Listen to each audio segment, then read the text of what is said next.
থোকায় থোকায় আম আম নিয়ে কথা বলার সময় চলে এসেছে। নিয়ে এসেছি নওগাঁর নিয়ামতপুরের একটি বাগানে। এবার আমের কিছুটা ঘাটতির কথা আমরা জানতে পারছিলাম। মুকুল ছিল পর্যাপ্ত, কিন্তু আম ছিল কম। কিন্তু এই বাগানে সম্পূর্ণ ভিন্ন চিত্র। এই যে ছোট গাছকে আমি একটু দেখাই। গাছে যে পরিমাণ আমের সমারোহ আম এসেছে, এই আমগুলো যদি শেষ পর্যন্ত গাছে থাকে, এই গাছ ভেঙে পড়ে যাওয়া উপক্রম হবে। শুধু এই গাছ না, আমি আপনাদের একটু চিত্রগুলো দেখাই। এই পাশে এই বাগানটি ধানসুরা এলাকায় এত পরিমাণ আমের সমারোহ, আম ধরেছে বাগানে, অভিভূত, আবেগ আপ্লুত। এবং আম নিয়ে যেহেতু আমরা প্রতিবার আপনাদের খবরগুলো দেওয়ার চেষ্টা করি, খবর দেই, এই পাশ থেকে আমি আপনাদের একটু দেখাই। এই পাশে যতগুলো বাগান গাছ রয়েছে, সবগুলো গাছেরই একই চিত্র। আনন্দের কথা, এটা নিঃসন্দেহে আনন্দের। তবে এই বাগানের যেহেতু ভালো, সব বাগানে এরকম ভালো বলার সুযোগ নেই। অনেক বাগানে কিন্তু আম অনেক কম রয়েছে। এটা হচ্ছে বাড়িফোর আমের এই চিত্র। এখানে বাড়িফোর, ক্যাটিমন, ব্যানানা, এটা রূপালি আম। আরও 1 মাস পরে আম কিন্তু বাজারজাত হবে। 1 মাস পর এই আমগুলো আরও দৃশ্যমান, দেখতে ভালো হবে।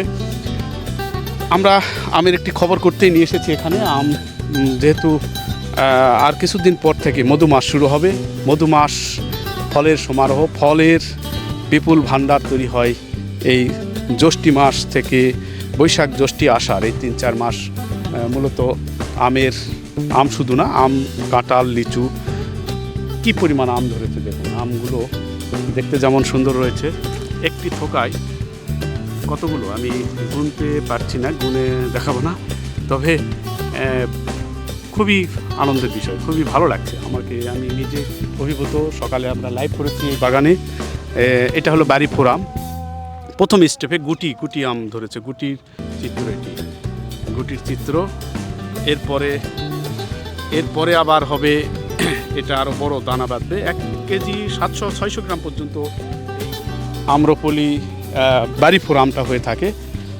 এবার জেলায় প্রতিটি গাছে এত পরিমাণ মুকুল ছিল, মৌ ঘ্রাণ আমের মুকুল নিয়ে আমরা লাইভ দেখিয়েছিলাম, খবর করেছি।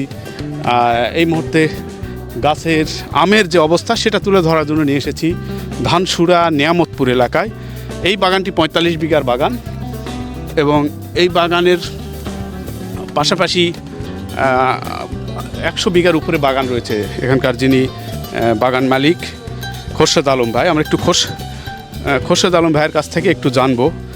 খোরশেদ ভাই আমাদের, উনি কিন্তু একদম ডিপ্লোম্যাটিক একজন বাগান মালিক বলবো, কারণ উনি এই বাগানটি করেছেন, অত্যন্ত সুন্দর করে সাজিয়েছেন, এবং প্রশিক্ষিত মানুষ, এবং তার সফলতার গল্প রয়েছে, বিশাল সফলতা।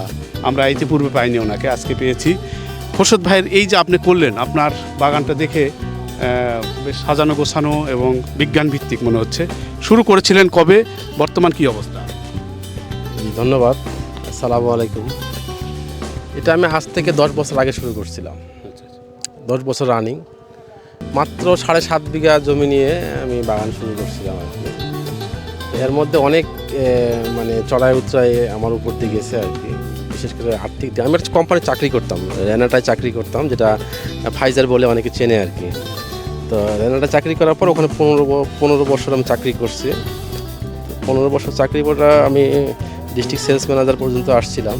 তারপর আমি চাকরিটা ছেড়ে দিই। পরের দিনে কাজ না করার মনমানসিকতা নিয়ে আমি চাকরিটা ছেড়ে দিয়ে কিছু বাগান পরিদর্শন করি। আমি পরিদর্শন করার পরে আমি একটা উৎসাহ নিয়ে এই বাগানটা আমি করি। 7.5 বিঘা দিয়ে শুরু করছিলাম, আস্তে আস্তে 10 বছরে আমি 170 বিঘা বাগান করে ফেলছি। এখানে আমার বেশ কয়েকটা আমার জাত আছে, ভালো ভালো জাতগুলো আছে। আমরুপালির কিন্তু একটা নাম আছে, অরিজিনাল নাম হচ্ছে বাড়ি3। আমরুপালি, বাড়িফোর, ব্যানানা, কাটিমন, গৌরমতি, হিমসাগর, ফজলি, এই আমগুলো আমার বাগানে আমি উৎপাদন করি। এবার অন্য বাগানে আমরা তেমন ফলন দেখছি না, কম দেখছি, কিন্তু আপনার বাগানে একটা ভিন্ন চিত্র। এই কীভাবে হলো এটা? আমি বারবারই একটা কথাই বলি, দেওয়ার মালিক আল্লাহ, আমার যত্ন, কাজ, আমার পরিশ্রম। তো সত্যি কথা কি, এইবার আমার বাগানে আমার এক্সপেকটেশন থেকে অনেক ভালো পরিমাণ আম আসছে, এখন পর্যন্ত আছে। এখন শেষ পর্যন্ত যদি থাকে তাহলে রেজাল্ট 100% পাওয়া যাবে। তো এখনও কি হবে বলা, ওয়েদার যে মনে করেন এখানেও ঝড় বৃষ্টি, শিলা বৃষ্টি, এইগুলো অনেকগুলোই এখনও সময় আছে আর কি। দোয়া করবেন সবাই যেন এই ওয়েদারগুলো আমাদের বাগানে না আসে আর কি।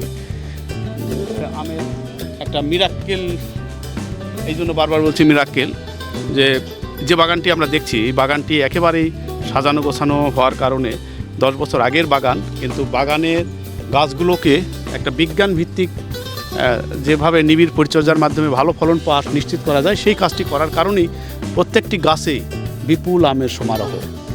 এই আম আগামী জুনের দিক থেকে বাজারজাত হওয়া শুরু হবে। মে মাসের 28 তারিখ থেকে আমাদের নওগাঁ জেলায় আম নামানোর একটা ঘোষণা থাকে।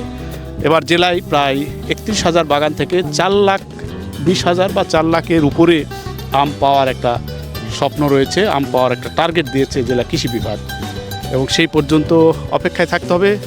এবং ভোক্তার চাহিদা পূরণের নওগাঁ জেলা আমের একটা যে বৈপ্লবিক পরিবর্তন নিয়ে এসেছে, আমের রাজধানী হিসাবে আমাদের নওগাঁকে ইতিমধ্যে ঘোষণা দেওয়া হয়েছে। সেই মান, গুণগত মান এবং এখানকার যে আমের বাজার, এটাকে পরবর্তী ধাপে আবারও আমরা আপডেট জানাতে আপনাদের সাথে থাকবো। সে পর্যন্ত ভালো থাকবেন, সুস্থ থাকবেন, আমাদের সাথে থাকবেন।